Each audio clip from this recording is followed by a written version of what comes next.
Hello everyone and welcome to another video with me, Rays, and today I want to talk a little bit about some current stuff that's been going on the JP side.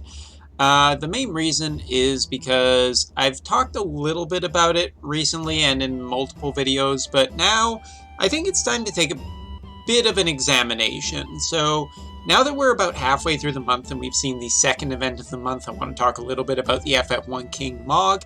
My general thoughts about it now that it's basically finished. There's only about, about four and a half hours left. And to that extent, I also want to talk about, more recent trials, the way the game is kind of going, but also a big thing, which is a chaining family. The main what looks to be the big new chaining family of the JP side.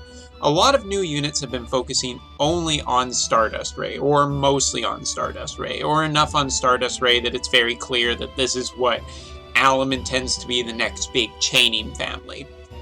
Which, if you look at the history of Brave Exvius, we've had kind of, well, at least on the JP side. I'm not going to talk about global because I'm not as familiar with the global history, although it's kind of followed, but it's usually had a little bit more better support for some other chaining families, especially AR.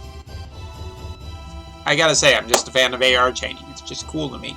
But, at the beginning, there was kind of the Divine Ruination family or Holy Explosion, depending on which version you come from.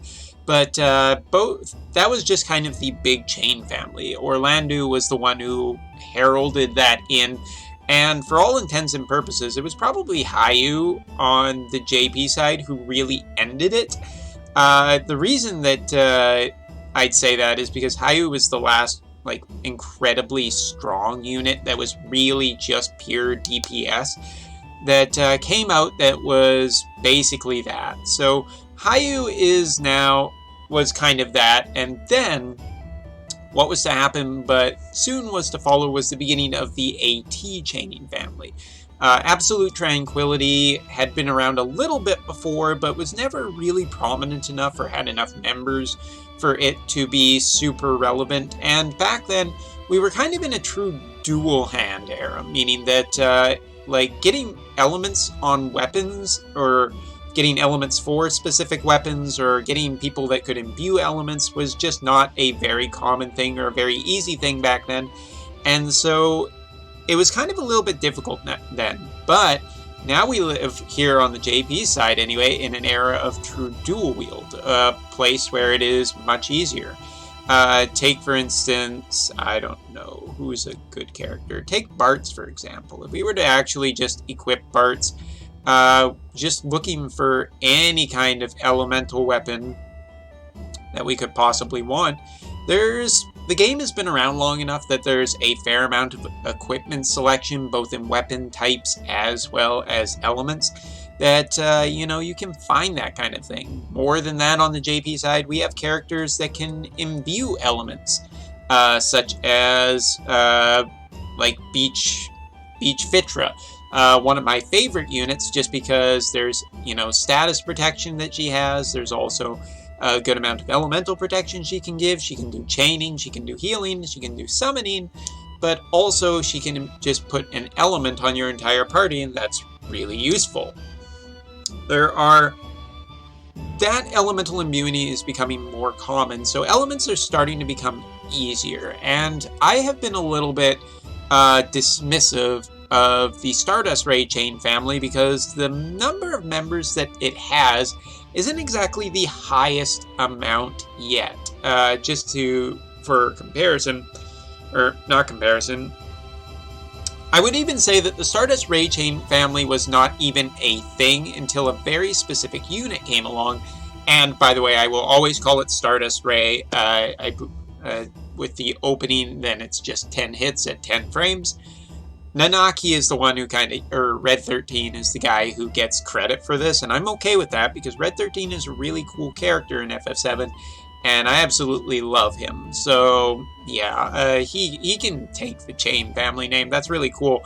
Plus, Stardust Ray is just a really cool name to me, so that's what I'm calling it. That's basically kind of the thing. But he was the first unit really on the JP side that kind of was the hint that this was the direction we were going. Nanaki has a pretty good, he has a couple of elements that he can put on his attack, which is really good, and then he has his, chaining ability. But who else has been in the chaining family too? Well, for anybody who's wondering, the list of characters is as follows. Red 13, Yuffie, King Edgar, the 5-star version of Edgar from FF6, Fighter Sabin, the 5-star version of the FF6 character Sabin, 2B, Katarina, blah, blah, blah. Eileen, only with her character episode. That's regular Eileen, not dress-up Eileen.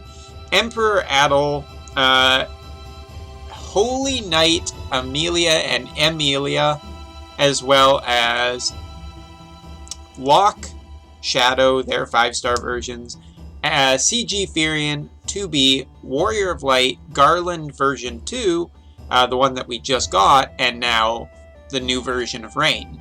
Why is this really important? Well, like, the AT chain family has been around long enough that it has a ton of members, and one of the big questions right now is, how do you build a Stardust Ray team? Like, obviously there is some compatibility, but one of the big things that's separating a lot of units is their elements. Red 13, for example, has fire, wind, and darkness. But the other thing is that, his chaining abilities are kind of old right now. He hasn't gotten his enhancements yet, so he's a little bit weak. He's just a tiny bit weak. It's not terrible, but if you're looking for someone with a lot of compatibility, Red 13 doesn't fit with some other characters. Take Locke. Locke, who is basically kind of locked to water. That wasn't a pun, by the way. Locke basically is locked to water without different forms of equipment or some other character. And that's one of the things you kind of have to be thinking about. While I'm not opposed to equipment setups are kind of hard for me to say, yeah, this just makes it okay for a couple of reasons. Like, if you're looking to go for some of the more difficult trials, you basically kind of have to have a very, very tight formation for a team. And most of the times, you just can't do that. You need to be taking as much advantage considering how hard some of the top tier trials are. While I may not be interested in doing the top tier trials, I am very aware of how difficult they have become on the JP side. So team optimization is something that doesn't really allow for the freedom of having the luxury of having a character that can, give the element or something like that. Like, it's just not that good most of the time. There's also triple casting, which is something to be considered. I'm trying to keep this very spoiler-free, but the new version of Rain, CG Rain, he has triple casting, which is something that I'm pretty sure that almost none of the other characters on this list actually have. I think Garland is the only other one, and it's nowhere near the level that Rain has access to. Rain can basically keep his triple cast up all time, while triple casting abilities, it just means that Rain is just really, really good at outpacing a lot of other damage dealers. So, there are options at this point. For instance, Yuffie. Yuffie has 3 different elements that she can equip. Fire, ice, or lightning. Obviously, 2 of those abilities work with CG Rain, who is fire, lightning, and earth. King Edgar does not have any elements, which kind of leaves him in an awkward spot. Fighter Sabin has fire and wind. Again, there you go, but as Sabin goes, might be a little difficult to find the best equipment to get the most out of him. I don't have Sabin, so I've never really tested him that much. He's definitely a good DPS, it's just, is he good enough? 2B, I believe, is lightning based, so that could work if you're interested. Katarina is from Secret of Mana, I think. Not familiar with the name. I'm pretty sure she's a collaboration unit, but not regular, so not really an option. Eileen's kid is pretty old at this point, that I don't think we really need to worry too much about it. Emperor Adel, yeah, it's a thing. It's fine. Holy Knight, Emilia and Emilia. is an option. Lock, again, is water. Shadow is dark and wind, neither of which pairs well with rain. 2B, we already talked about her. CG Warrior of Light. Again, I believe his chaining has no elements on it, only his Divine Ruination has Holy, although I believe he has a way to put Holy on his attacks. I should know this, I do have him, but so many characters are just going through my brain that it's just hard to even keep up at this point. Actually, I do want to look at Holy Knight Amelia and Amelia, because that's one that I haven't really talked about, but someday, I guess. So, yeah, there are really good options out there in terms of the number of Stardust Ray Chainers, but all of their kits are pretty diverse and pretty different from one another in that, you know, there are things that are different about each of them that just doesn't really work. Oh yeah, you can't equip light. Gotta find a different way to put an element on Warrior of Light. I'll have to remember that for the future. But yeah, looking at the way their kits are, the kits just don't line up enough yet. The good news is with True Dual Wield, it is easier in theory by just getting an elemental weapon. Whether you have the elemental weapon or not is a different story. But Stardust Ray just hasn't gotten that many members yet, and the type of unit that most of these are a little bit different. Red 13 and Yuffie are DPS. King Edgar is a breaker, though, primarily. Who else? Locke, again, is a breaker. Shadow is like a DPS. Firion is a DPS, but Tyrion, it's almost Game of Thrones time. Firion is kind of locked to his TMR weapon unless you have the good grace of getting his super TMR. And that is like a bit of a problem. I also believe Firion doesn't have an element, but I could be wrong on that because, again, I didn't get Firion. It's hard to remember all these characters. So there are options out there for Stardust Ray. It's just Stardust Ray is still fairly new. And for a character like Rain, one of the big things that just makes him not pair with anyone other than himself is his Limit Burst. His Limit Burst is just an incredibly powerful thing that you really have to just be taking advantage of every time you are using this character. There is no reason not to be using his Limit Burst, and his Limit Burst doesn't pair well.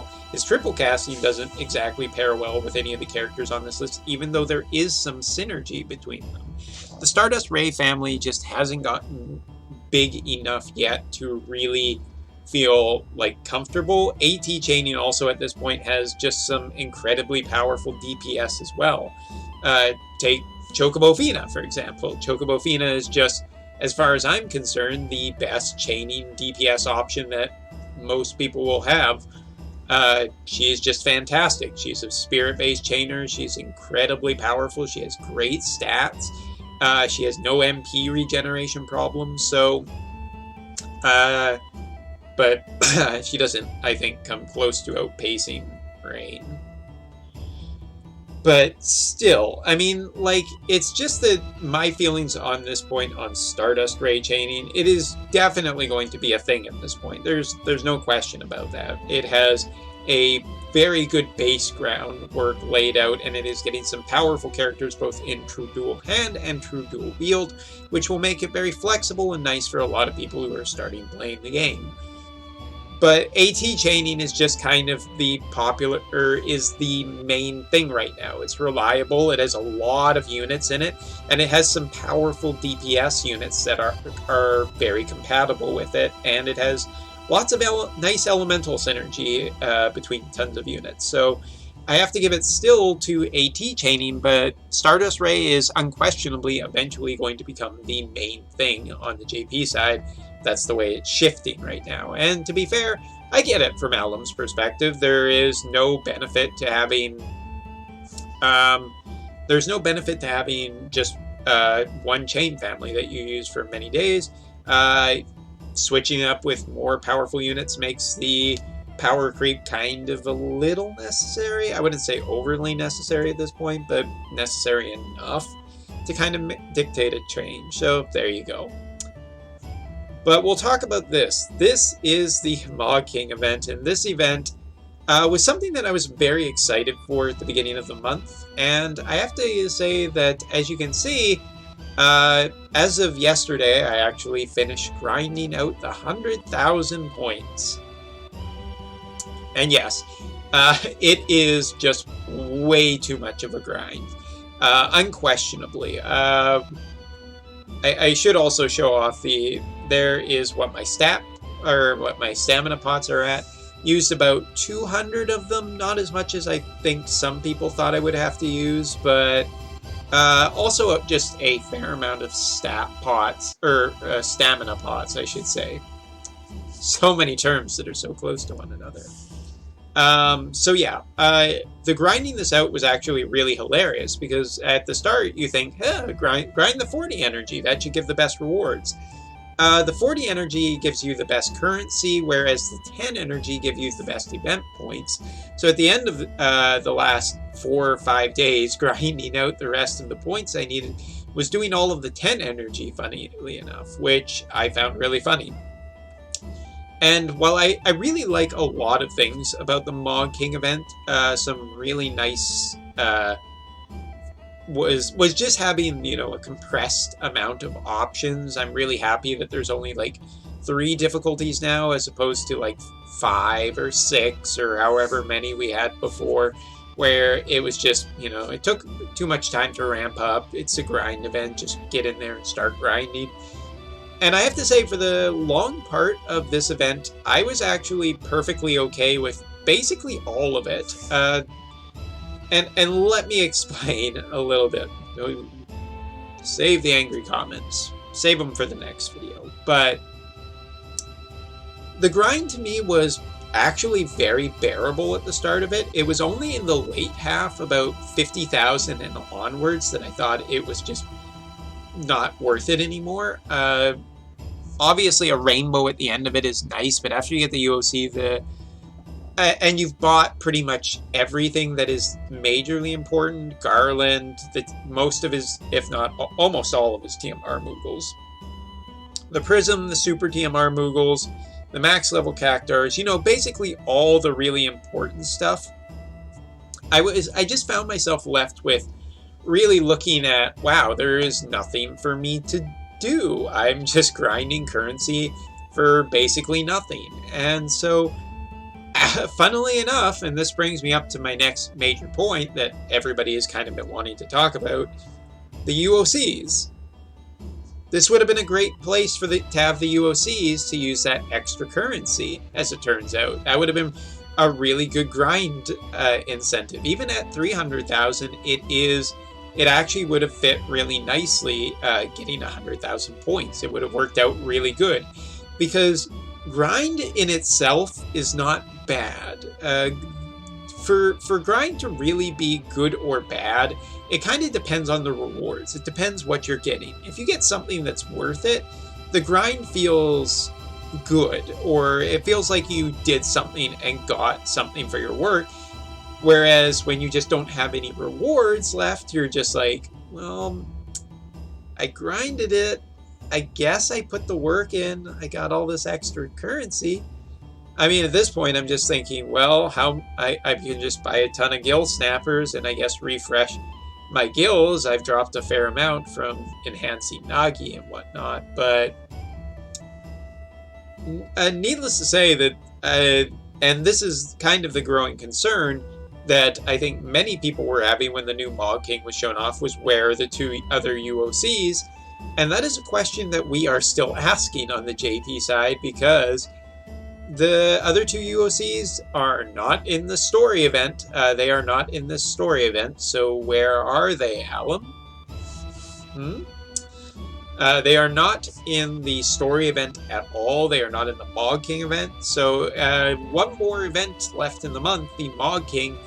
Is that where hidden UOCs are, or should we panic? At this point, I'm not saying that everyone out there should light a pitchfork on fire and, you know, sharpen their torches. You should probably just wait at least till the end of the month and then get really angry. And don't worry, there'll be plenty of people who are already angry about this. It could be that the UOCs are still going to show up around raid time, but if not, then you can absolutely get pissed off, because removing 2 UOCs is, while particularly, you know, hurtful, because UOCs are just really cool, they're a really good thing to have, and there's no point that we should be going backwards on the number of UOCs we are getting per month, especially because on the JP side, this is something, there are the toppest tier characters, these new CG FFBE units are not UOCable. So I can understand not wanting to give out a ton of UOCs, because then people can just get all the newest units and don't have to spend lapis. But now that you're putting the most powerful and to some extent desired characters, I mean, CG Rain has been a character I think a lot of people have been waiting for a long time. Now that he's limited, why are you cutting back on the number of UOCs? It just feels bad. So that's kind of the big question right now. Are the UOCs going to show up? Are they just gone? Again, I don't think it's really worth panicking quite yet still, though we're getting closer. It is something to really keep an eye on, because those UOCs are important for a lot of people. They're important for me. I really would like to, you know, get enough UOCs to maybe get, you know, CG Zidane, CG Estola.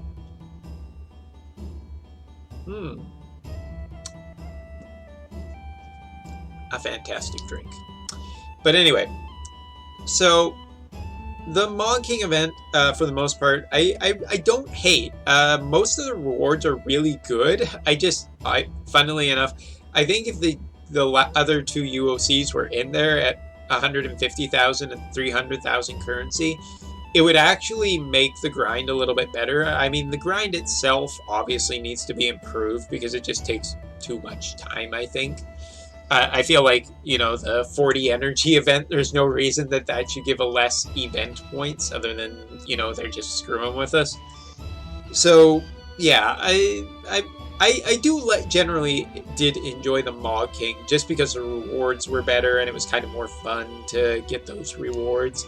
But at the same time, I can't really condone the lack of the UOCs, and until I'm hoping they're going to show up, because I definitely want them to not be gone and just have the worst case scenario there. Either way, Alum's going to get it for that one, so best of luck with that.